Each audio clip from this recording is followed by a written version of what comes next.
Bonjour à tous, c'est Isabelle, bienvenue sur ma chaîne. Je vous retrouve aujourd'hui pour un point livresque, mais avant de vous parler des livres que j'ai lus l'année dernière au mois de décembre, je voulais vous souhaiter une très bonne année pour 2023, de belles lectures, la santé, de bons moments en famille, enfin plein de bonnes choses, plein de bonheur pour 2023 et tout ce qu'on peut se souhaiter. En tout cas, j'espère que vous passerez une sublime année. On commence donc avec je pense que c'est le pire livre que j'ai lu l'année dernière et j'en suis désolée parce que c'est une autrice dont j'avais lu un livre que j'avais adoré.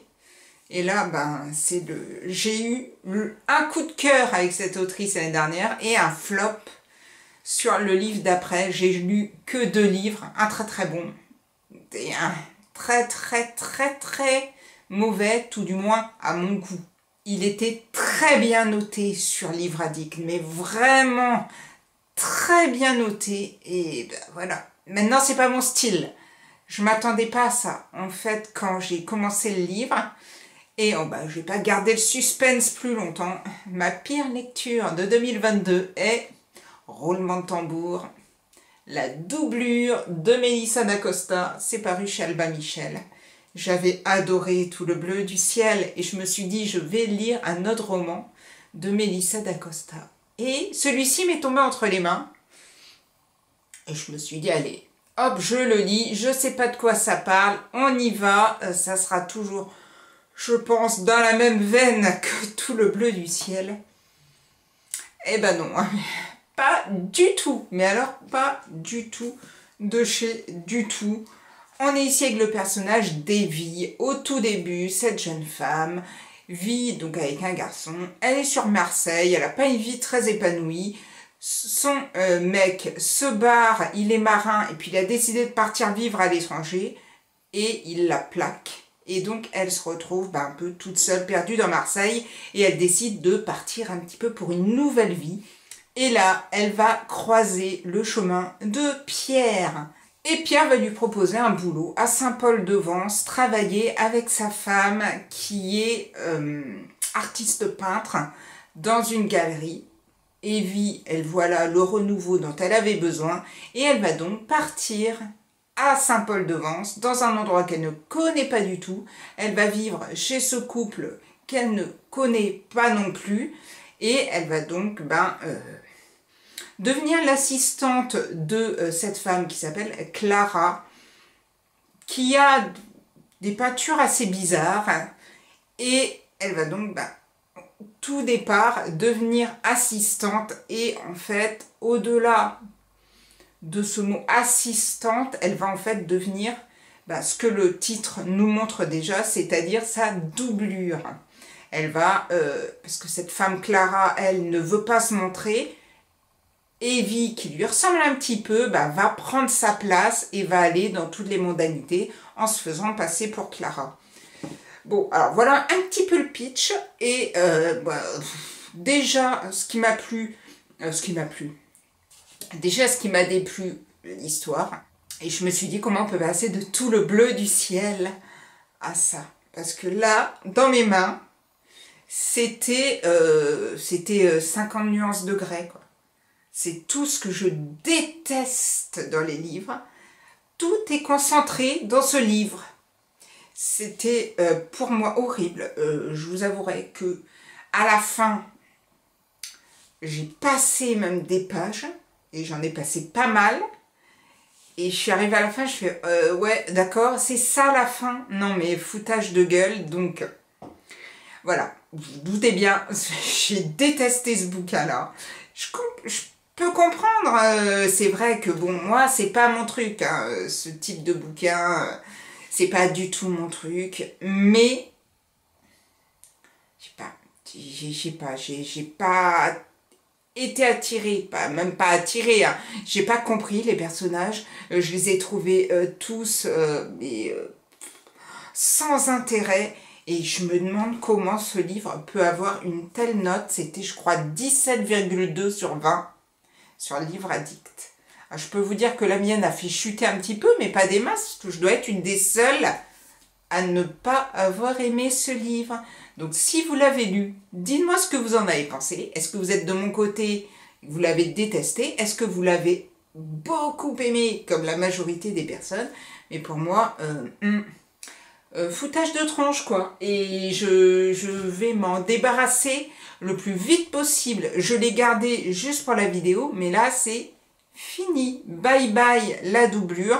Je vais attendre un petit peu pour lire un autre Mélissa d'Acosta, parce que je me dis, bon, les autres avaient l'air un peu plus dans le style, tout du moins la couverture était un peu plus colorée et plus verte. C'est vrai que j'aurais dû me méfier, mais comme j'aime les thrillers, moi sur le coup, j'avais pas... quand j'ai commencé à lire le livre, je me suis dit, ah bah tiens, pas mal, ça change et tout.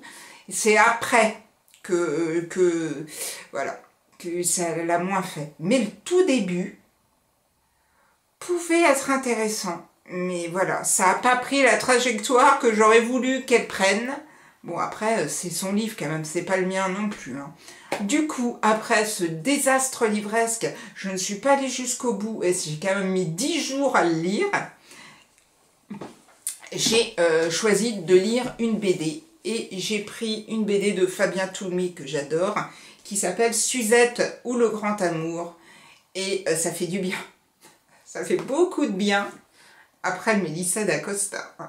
Là, on fait un pas, mais que dis-je, un pas, un saut sur je sais pas combien, mais c'est tellement agréable à lire. Alors moi, je suis pas du tout BD, hein. Pourtant, à la base, les BD, c'est pas mon truc. Mais là, on est avec Suzette, c'est une mamie, mais qui reste quand même assez dynamique. Et cette petite mamie vient de perdre son mari. Elle se retrouve toute seule et ben, un peu perdue. Heureusement, elle peut compter sur sa petite fille Noémie, qui est juste ici. Et en parlant avec sa grand-mère, elles vont parler de sa jeunesse et du grand amour de sa vie avant le grand-père. Et Noémie va tout faire en fait pour que sa grand-mère retrouve son premier amour qui vit en Italie. Et voilà, je vous en dis pas plus. Si ça vous tombe entre les mains, c'est vraiment du bonheur en barre. C'est très agréable à lire et c'est vrai que je lis pas beaucoup de BD, mais quand celle-ci est passée entre mes mains, je me suis dit tiens, Fabien Toulmy, j'avais lu l'histoire de ce migrant, je me rappellerai plus le titre, ça fait déjà un petit moment, et j'avais adoré cette BD, et du coup, j'ai beaucoup aimé celle-ci, et je m'en suis pris une autre, ah oui, c'était l'Odyssée d'Hakim, et là, je m'en suis pris une autre, du coup, BD, c'est Ce n'est pas toi que j'attendais, ou quelque chose comme ça, sur la trisomie, je vous en parlerai prochainement, parce que lire celui-ci m'a donné envie de me remettre un peu dans la BD. Donc si vous tombez dessus, n'hésitez pas, ça fait beaucoup, mais beaucoup de bien.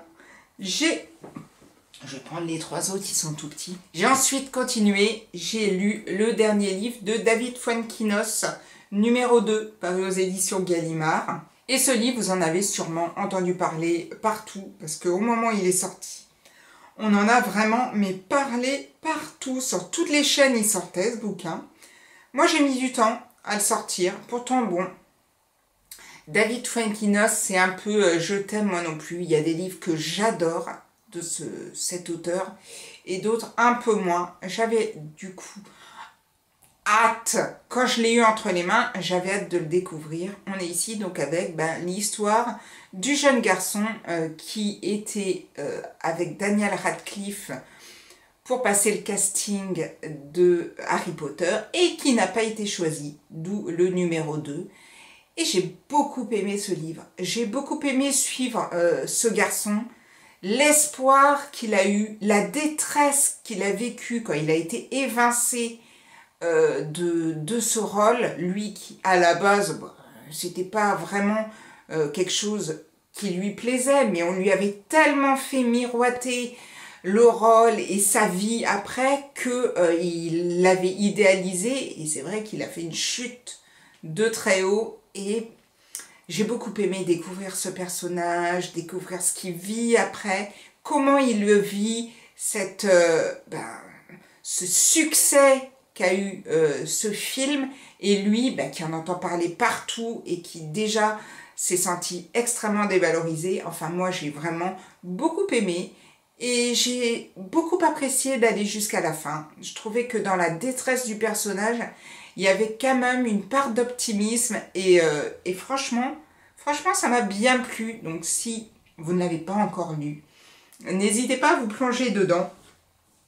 J'ai ensuite succombé aux belles couvertures, mais c'est ma collègue qui me l'a passé parce qu'elle a déjà lu, je crois, quasiment toute la série. Bon, moi je m'en suis pour l'instant tenue au tome 1, c'est Blackwater, la crue, c'est de Michael McDowell. C'est paru aux éditions, je crois que c'est Toussaint l'ouverture. Et alors la couverture est sublime. Je ne savais pas vraiment à quoi m'attendre sur ce livre-ci. J'ai vraiment vu des avis, oh, c'est super et tout, le bouquin est génial. Du coup, j'ai voulu me lancer dedans. Et alors, au tout début, quand on est dans cette crue et qu'on voit les personnages qui arrivent, qui prennent chacun leur place dans le bouquin, j'ai trouvé ça super bien fait. Et quand on voit cette femme Elinor qui apparaît, je me disais, bon, ça va le faire, ça va être un super bouquin, je vais m'éclater, ça va être vraiment super. Et au fur et à mesure de ma lecture, je trouvais ça des fois un peu long. Je trouvais ça un peu lent. Il y a des moments, ça faisait un peu des longueurs, et puis moi j'avais un peu du mal avec le livre. Il n'y a que cette femme-là, cette fameuse Elinor, qui est tellement spéciale qu'on a envie de savoir qui elle est vraiment. Mais c'est vrai que sinon, moi j'ai ramé pas mal. J'ai vraiment pas mal ramé. Je lirai le tome 2 parce que j'ai envie de savoir qui est cette femme et ce qu'elle fait, parce qu'on sent qu'il y a vraiment des choses un peu paranormales, des choses bizarres qui se passent avec l'apparition de ce personnage-là.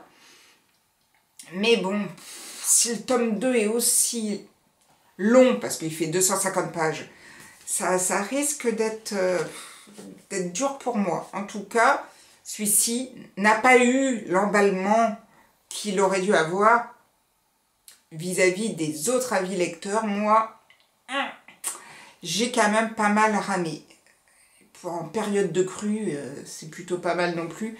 Mais bon, j'attends de voir le tome 2. Je l'ai passé à une autre lectrice au moment à peu près où moi j'avais aussi choisi de lire celui-là. Et quand je l'ai revu, là il y a quelques jours, je dis alors vous en avez pensé quoi du livre? Et elle m'a dit un peu la même chose que ce que moi j'en avais pensé. Donc je me dis bon, je suis pas la seule. J'ai ensuite, je suis ensuite partie en vacances. Et j'avais pris un livre audio. Alors tout ça, je vous en parlerai quand je vous ferai le bilan de mes 3 mois sur Audible. Et je vous parlerai du coup du livre que j'ai choisi pour lire sur Audible le premier mois. Et j'avais quand même pris un livre papier avec moi et j'ai sorti Qui meurt à Noël d'Angelina Delcroix. C'est paru chez Hugo Poche. J'avais eu une super jolie dédicace en plus. Donc forcément, il fallait que je le sorte à Noël. Et on est avec Alice. Alice a 30 ans. Elle a décidé de créer une librairie, salon de thé. Et c'est son premier Noël, en fait, dans cette librairie. Elle va donc pas le fêter chez ses parents. Et ses parents vont venir avec sa sœur pour le fêter avec elle. Et ben voilà, il y a plein de choses qui vont se passer, mais bon... pourtant c'est tout mignon la couverture, mais... je sais pas. Il y avait trop de choses. Des choses que moi j'ai un peu trouvé sans intérêt. Il y avait des moments où je me disais, parce que le premier... parce que bon, Qui meurt à Noël... Franchement, je spoil pas en disant qu'il y a des meurtres. Moi, le premier meurtre arrive assez tard dans le livre. Et quand il arrive, on se dit, ça y est, ça se réveille. Et puis finalement, pas vraiment. Et donc, on reste un petit peu déçu. Enfin, moi, c'est ce qui m'a vraiment déçu. C'est que j'ai stagné dans le bouquin. Je peux pas dire que j'ai détesté, mais alors je peux pas dire que j'ai adoré non plus, quoi.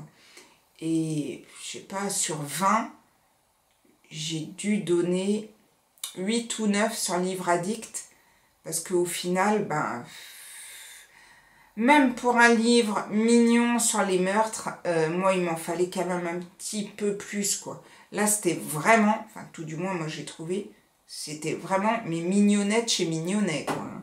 Il y a peut-être quelques petits meurtres qui s'y passent, mais bon, ça m'a pas subjugué plus que ça. Si vous l'avez lu, n'hésitez pas à me dire ce que vous en avez pensé.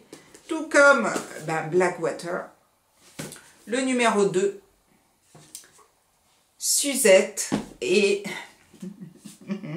la doublure que je vais vite cacher parce que je me dis que bon, c'est pas vraiment le livre que je vous recommande en cette année 2023. Et voilà. N'hésitez pas à me dire ce que vous en avez pensé. Message pour Servane, je sais que tu l'as dans ta pile à lire. Quand tu l'as lu, dis-moi ce que tu en as pensé. Mais j'espère qu'on se retrouvera un petit peu. Quoique, on n'a pas non plus les mêmes atomes crochus au niveau lecture. Mais bon, moi, si elle n'a pas fait du tout. Je vais donc vous laisser là pour cette vidéo. J'espère que tout se passe bien pour vous, que vous avez eu des bonnes lectures meilleures que moi en cette fin d'année et je vous souhaite encore une très belle année 2023, de belles lectures. Nous on se retrouve bientôt. Je comptais faire un petit top flop de mes lectures de 2022, mais là il va falloir que je bosse parce que d'habitude je suis plus organisée que ça et je note tout sur mon bullet journal. Je ne sais pas ce qui s'est passé en 2022. Mais j'ai quasiment rien noté. Enfin, j'ai noté sur une partie, mais pas sur une autre. Donc ça va être facile. En tout cas, vous savez tout de suite que la doublure, vous la retrouverez dans mes flops. Pour les autres, je vais quand même essayer de vous faire une petite vidéo, histoire de vous orienter sur les livres qui m'ont plu ou qui m'ont moins plu. Je vous souhaite plein de bonnes choses et je vous dis à bientôt pour une prochaine vidéo. Prenez soin de vous. Ciao, ciao!